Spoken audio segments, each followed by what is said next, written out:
আজকে আমি গিয়েছিলাম মানিকগঞ্জের বিখ্যাত এক ঝালমুড়ি মামার কাছে। মামা এত ভালো ঝালমুড়ি বানায় তা বলার বাইরে। তাই ভাবলাম আজকে মামার ঝালমুড়ি রেসিপিটা আপনাদের সাথে শেয়ার করি। মুড়ি চানাচুর ছোলা শসা মরিচ লবণ ধনি এরপর হলো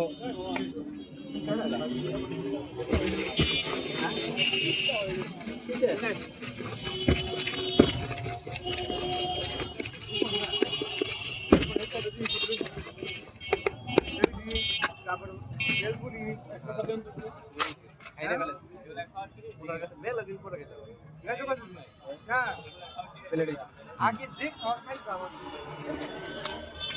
কাকা সেগুলা